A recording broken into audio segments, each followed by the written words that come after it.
চিকিৎসক ও জনবল সংকটে ব্যাহত হচ্ছে মেহেরপুরের গাংনী ও দিনাজপুরের নবাবগঞ্জ উপজেলা স্বাস্থ্য কমপ্লেক্সের চিকিৎসা সেবা। রোগীর চাপ সামাল দিতে হিমশিম খাচ্ছেন চিকিৎসকরা। জেলা রিপোর্টারদের পাঠানো তথ্য ও ছবিতে ডেস্ক রিপোর্ট। মেহেরপুর গাংনী উপজেলা স্বাস্থ্য কমপ্লেক্স স্থানীয়দের চিকিৎসা সেবা নিশ্চিতে ২০০৬ সালে ৩১ শয্যা থেকে ৫০ শয্যায় উন্নীত হয় হাসপাতালটি। উপজেলার প্রায় ৩ লাখ বাসিন্দার অন্যতম ভরসাস্থল এই হাসপাতাল। চিকিৎসক সহ পর্যাপ্ত লোকবল না থাকায় যথাযথ সেবা পাচ্ছে না রোগীরা। হাসপাতালে ২৬ চিকিৎসকের বিপরীতে বর্তমানে কর্মরত আছেন মাত্র ৫ জন, অথচ প্রতিদিন বহির্বিভাগে সেবা নিতে আসে শত শত রোগী। নির্ধারিত বেডের কয়েক গুণ রোগী ভর্তি থাকছে হাসপাতালে। ধরেন 10টা রোগী আসলো, আমার সিস্টার 3টা, 10টা রোগীর কাছে তো আমার সিস্টার একসঙ্গে যেতে পারবে না। এই সমস্যা বেশি দিন থাকবে না, আমরা আশা করতেছি দ্রুতই হয়তো ডাক্তার এখানে নিয়োগ দেওয়া হবে বা এখানে পোস্টিং হয়ে আসবে। বন্ধ রয়েছে অপারেশন থিয়েটার, আছে ওষুধ সংকটও। জেনারেটর নষ্ট সহ নানা জটিলতায় দিনের পর দিন কাঙ্ক্ষিত সেবা না পাওয়ায় ক্ষোভ জানান রোগীরা।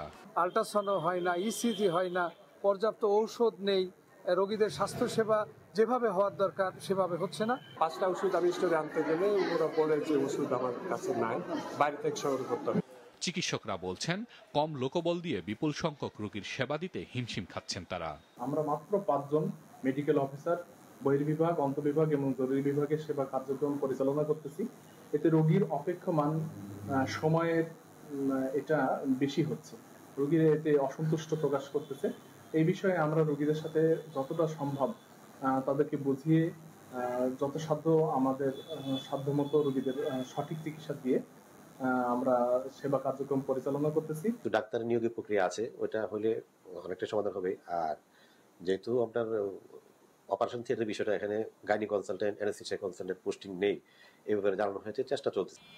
এদিকে একই অবস্থা দিনাজপুরের নবাবগঞ্জ উপজেলা স্বাস্থ্য কমপ্লেক্সের। মাত্র 2 জন চিকিৎসক দিয়ে চলছে পুরো উপজেলার স্বাস্থ্যসেবা। প্রতিদিন সেবা নিতে আসেন 4 থেকে 500 রোগী। চতুর্থ শ্রেণীর অধিকাংশ পদই শূন্য। এই একটা ডাক্তার খালি সরকারের কি টাকা পয়সা না দেয় বলছে। মহিলা ডাক্তার না থাকার কারণে আমাদের সব কথা, রোগের কথা খুলে বলাও যায় না, বলতেও পারি না পুরুষদেরকে। আমাদের চিকিৎসাও ভালোভাবে হয় না। আমি 20 টাকা 30 টাকা খরচ করে আসি ঔষধের জন্য, সেটাও তো আসি পাইনি। চিকিৎসক সংকট নিরসন না হলে পর্যাপ্ত সেবা দেওয়া সম্ভব হবে না বলে জানায় হাসপাতাল কর্তৃপক্ষ।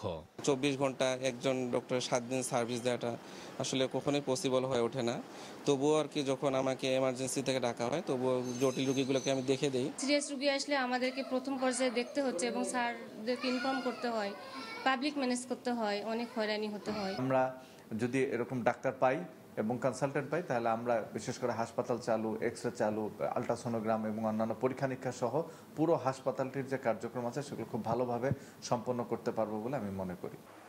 নবাবগঞ্জ উপজেলা স্বাস্থ্য কমপ্লেক্স থেকে দিনাজপুর সদরের দূরত্ব প্রায় 70 কিলোমিটার হওয়ায় স্থানীয়দের চিকিৎসা সেবার অন্যতম ভরসাস্থল হাসপাতালটি।